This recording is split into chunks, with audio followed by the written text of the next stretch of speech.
dati galit na tayo, no? Babanatan na natin, sasagutin na natin si Auntie Claire sa kanyang banat sa panibagong banat sa mga Duterte. Pero scapegoating lang nyo po lahat yan eh.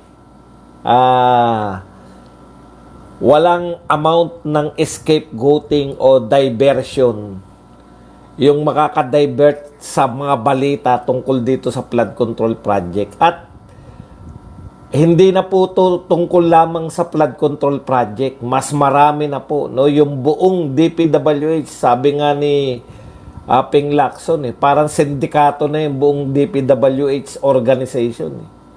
No? Yung mga bagman, yung mga district engineer, kasabwat nila yung mga contractor, at syempre yung mga mambabatas mismo. No? Kahit na ano pong gawin ninyo na mga diversion at scapegoating, tutok kami dito. Hindi nyo na po. Yang Tore-Tore, tignan nyo naman, no? Totoo po yan. Ang tingin talaga natin, ano na rin po natin, patulan na rin natin lahat yan. Ang tingin po natin kay Tore ngayon, ino-opera nila na kahit wala naman silang ino-offer. Actually, naghagilap sila ngayon ng i-offer kay Tore dahil napahiya po ng gusto si Tore. Hinahabol nila ngayon na si Tore wala namang kasalanan. Hinahabol nila ngayon na si Tore wala namang nilabag. Wala namang, wala palang nilabag, wala palang kasalanan. May tiwala pa pala ang Pangulo. Ayon sa mga sinasabi nyo. Sinasabi ni John Vic, sinasabi ni Auntie Claire. May tiwala pa pala Pangulo, wala palang nagawang kasalanan si Tore. Bakit nyo tinanggal? Di ba? Tapos bibigyan nyo ng bibigyan di umano ng panibagong pwesto. Bakit wala pa rin hanggang ngayon? Napasubo po kayo, tinanggal nyo muna si Tore, no? Nung hindi po nag-play in your book. Hindi po sumama sa turnover si Tore. Hindi po nakisama si Tore sa turnover. O ngayon, nag-iisip kayo ngayon para utuin si Tore. Kay Tore na lang yun. Wala namang kaming pakialam sa inyo pare-pareho. Kung magpapauto sa inyo si Tore, talagang ganun. Di ba? Talagang ganun eh. Ayun po yung iniisip ko kahapon. Yan po ang kaisa-isang payo ng mga nasa taas, no? Yung ako po ay medyo umaakyat na. Biglang bumalik sa akin yung mga pinagdaanan ko eh. Pagbago ka pa lang, 'di ba, sa yung posisyon at medyo may alam ka. Hindi mo naman iniisip na may nasasaktan ka pala eh. Pag marunong ka pa kahit bagito ka, 'di ba, very vocal yung mga magagaling na tao. Mag-suggest, isa yan sa anggulo. Do not outshine your master. Ayon kay Liamas. Wala namang bilang yun. Tao na yun. Anyways, hinahabol nila si Tore kasi akala nila, utuin lang nila eh. Tinanggal nyo eh. Yan po ang pinaka-nakakaya dahil si Tore po ang may hawak ng record ng pinakamaikli na panunungkulan ng Chief PNP. Paano nyo babawiin yung ma-pride po yung tao, no? Ma-pride po yung tao na yan na ang taas po ng tingin niya sa sarili niya. At naging tapat naman. Naging tapat naman sa kanyang mga amo. Description nga ni John Vic mismo, attack dog, bulldog. Di ba? Kaya nga sabi ni Tore, hindi ko alam kung iniinsulto ko nito o pinupuri. Tapos higit yun, ang mahigit sa lahat, champion pa. Pinagmalaki pa. Wala tayong magagawa eh. Nasasapawan eh. Pitbull ba? Hindi ba bulldog? Pitbull daw. Maraming salamat sa pagtatama. Attack dog, pitbull. Tapos biglang tinanggal sa pwesto. Kahit na ano pong habol ninyo, naghabol si Remulla para hindi mapahiya si Torre. Sinasabi na si Torre walang kasalanan, si Torre may tiwala pa rin ng Pangulo, si Torre walang kaso. Totoo naman yun. Ha? Totoo naman malamang yung sinasabi nyo sa inyo. Pero, wala palang ginagawang mali. Bakit nyo tinanggal? Di ba?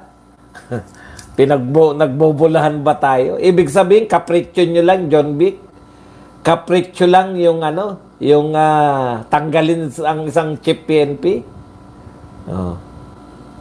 Hindi po dapat yun. Yung sinasabi niya na we are governed by laws, not by men. Mas malala pa nga yung ginawa ni Torre na tuwan-tuwa kayo. Kinukongratulate nyo nga si Torre. In fact, kaya yan na-promote, di ba?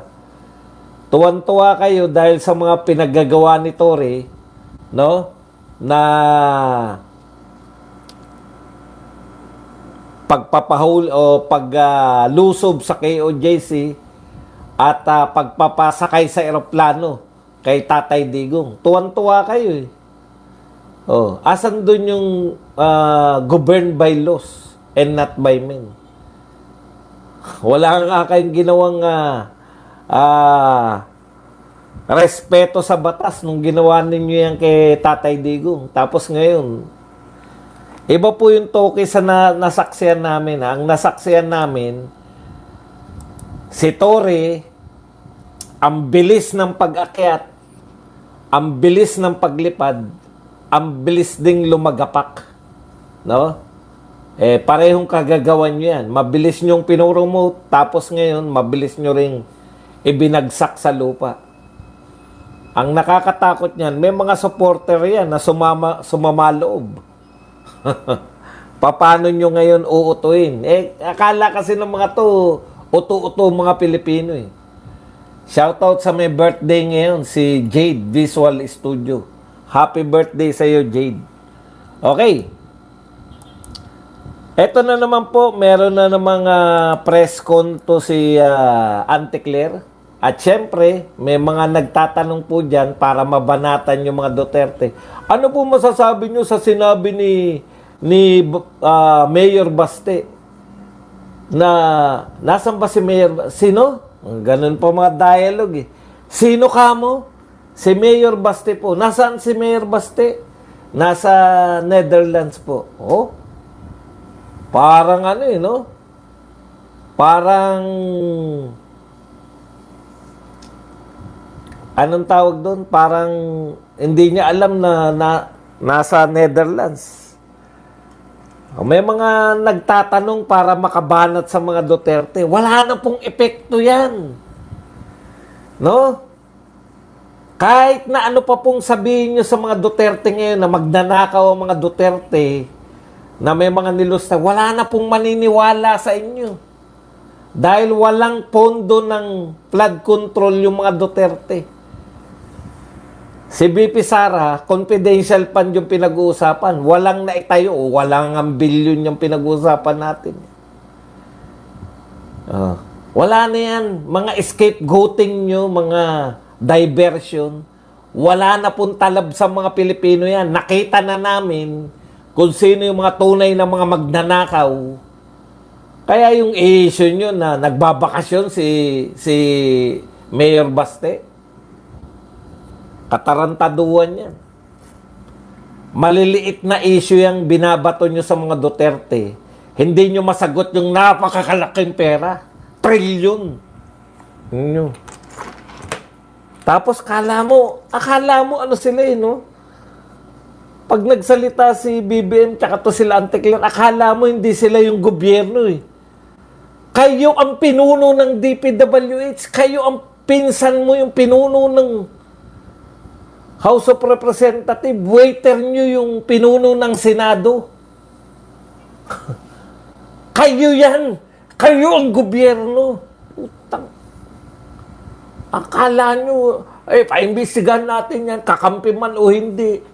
ay parurusahan. Paano mapaparusahan? Eh, yung numero unong sa yung number one sa DPWH, nariyan pa rin. Paano maniniwala yung tao na mapaparusahan dyan? Yung sekretary ng DPWH, nariyan pa rin. Siya pa nga pinag-iimbestiga eh. Paano niya imbestigahan? Kita niyo mga sinasabi, isolated case lang yan.